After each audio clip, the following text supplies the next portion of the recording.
Olá pessoal, eu sou a professora Thalita, professora de língua portuguesa. E hoje então nós vamos dar continuidade então ao romantismo, mais especificamente à poesia. Lembrando, gente, que nós já vimos a primeira geração, que é a geração indianista, que nós temos como grande representante o Gonçalves Dias. Depois, na segunda geração, nós vimos o ultrarromantismo, onde nós temos o Álvares de Azevedo e o Casimiro de Abreu. Então agora vamos ver a terceira geração romântica. Vamos entender como que funciona. Gente, é uma geração que tem um outro nome também, chamada de condoreira. O termo condoreira faz alusão à ave condor. Trata-se da maior ave voadora do mundo, a qual conta com excelente visão e capacidade de localizar a presa a quilômetros de distância. Apesar dessas características, a terceira geração romântica é também chamada de condoreira devido aos ideais de liberdade defendidos por ela.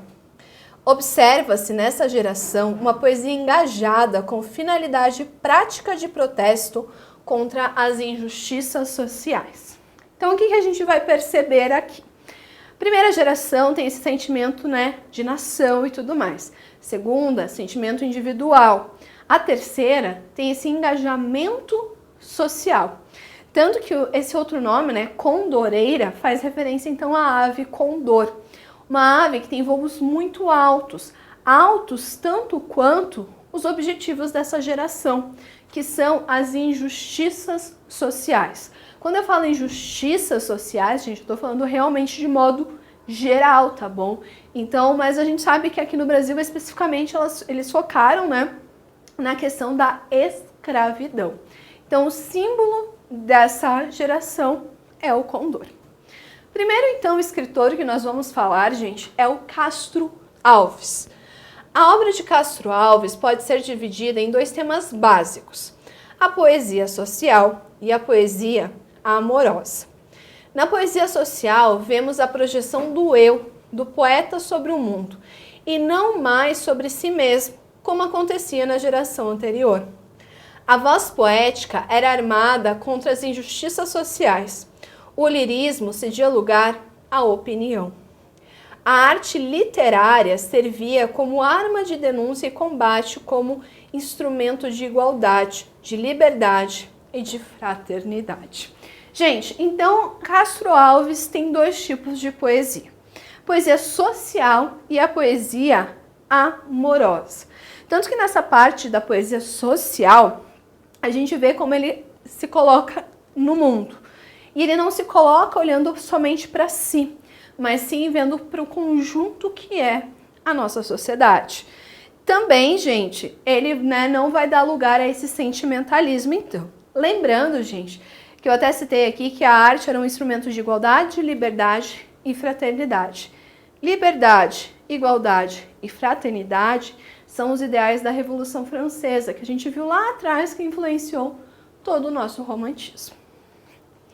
Também, gente, nós observamos o engajamento social, principalmente em relação à causa abolicionista. Os principais poemas nessa temática são Navio Negreiro e Vozes de África. Então, a gente pode perceber que Castro Alves vai se envolver diretamente com essa questão da libertação dos escravos. Tanto que ele vai escrever um poema extremamente famoso, Navio Negreiro. Quem tiver curiosidade, existe um filme que foi baseado no poema de mesmo nome, e também Vozes da África. Então, a gente observa que essa temática da abolição é bastante presente. Então, nós temos aqui um trechinho do poema. Era um sonho dantesco, o trombadilho, que das luzerdas a vermelho o brilho, em sangue a se banhar, tinir de ferros, estalar de açoite, legião de homens negros como a noite, horrendos a dançar. Negras mulheres, suspendendo as tetas, magras crianças, cujas bocas pretas regam o sangue das mães. Outras moças, mais nuas e espantadas, no turbilhão de espectros arrasadas, em ânsia e mágoas vãs. e ri-se a orquestra irônica, estridente, e da ronda fantástica a serpente, faz donda espirais.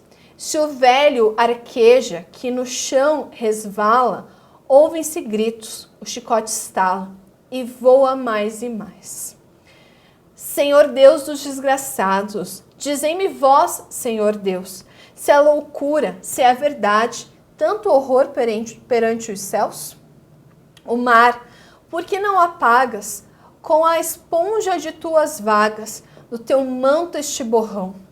Astros, noites, tempestades, rolai das imensidades, varrei os mares do fão. Existe um povo que a bandeira empresta para cobrir tanta infame cobardia e deixa-a transformar-se nesta festa, em manto impuro, que bacante fria. Meu Deus, mas que bandeira é esta? Que imprudente na gávea tripudia. Silêncio, musa, chora. Chora tanto que o pavilhão se lave no teu pranto. Auriverde, pendão de minha terra, que a brisa do Brasil beija e balança. Estandarte de luz do sol encerra, e as promessas divinas da esperança. Tu, que dá liberdade após a guerra, foste ateado dos heróis na lança. Antes te houvessem roto na batalha, que servisse a um povo de mortalha. Gente, nós percebemos que é um poema bastante descritivo, certo? Onde o Castro Alves, ele faz uma comparação dos horrores que estavam acontecendo dentro deste navio com as belezas naturais do mar. Então a gente vê essa contradição aqui de ideias. E a todo momento, gente, ele traz, né, as informações que são pessoas de diferentes idades, que são trazidas, então, nesses navios para serem escravos aqui. Então, a todo momento ele destaca, então, os horrores presentes. Então, gente, a poesia social do Castro Alves foi escrita em linguagem grandiloquente, pois tinha o fim de ser declamada ao povo. Outro recurso interessante utilizado, as imagens de ascensão, isto é, passa-se de uma imagem negativa para uma positiva, da morte à vida, do mal ao bem, da terra ao céu, da treva à luz, da tirania à liberdade. Tal recurso conferia grande emoção aos poemas. Então, gente, o que nós percebemos? Castro Alves, então, ele queria, que essas poesias fossem declamadas. Então, quando eu declamo, eu trago emoção para o meu discurso.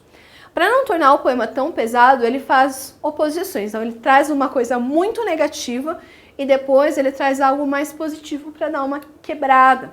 Justamente, gente, para mexer com as pessoas.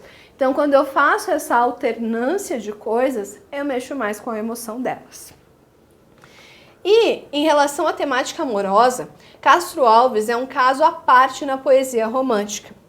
Em seus versos, a mulher não é inatingível, o amor é concretizado.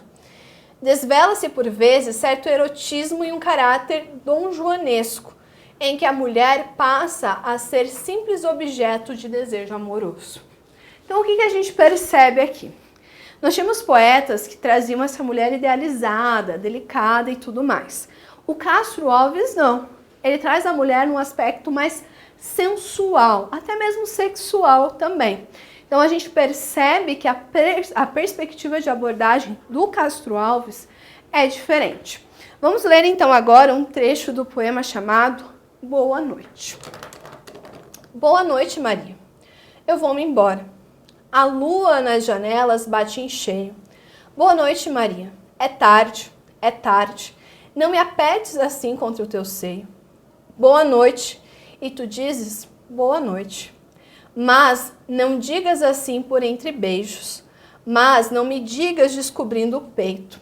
Mar de amor onde vagam meus desejos. É noite ainda. Brilham na Calábria. Desmanchando o roupão. A espádua nua. O globo de teu peito entre os arminhos. Como entre as névoas se balouça a lua. É noite, pois. Durmamos, Julieta. Reacende a alcova ao trescalar das flores. Fechemos sobre nós estas cortinas. São as asas dos arcanjos dos amores. Afrouxa a luz da alabastrina lâmpada. Lambe voluptuosamente os teus contornos. Ó, deixa-me aquecer teus pés divinos, ao doido afago de meus lábios mornos. Mulher de meu amor, quando aos meus beijos treme tua alma como a lira ao vento, das teclas de teu seio que harmonias, escalas de suspiro bebo atento. Ai, canta a cavatina do delírio, ri, suspira, soluça, anseia e chora. Marion, Marion, é noite ainda. Que importam os raios de uma nova aurora? Com um negro e sombrio firmamento, sobre mim desenrola teu cabelo e deixa-me dormir balbuciando. Boa noite, formosa Consuelo.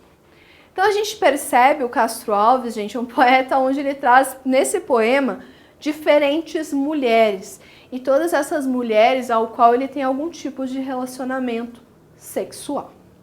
Bom, gente, espero ter ajudado vocês em mais uma aula de língua portuguesa. Até a próxima!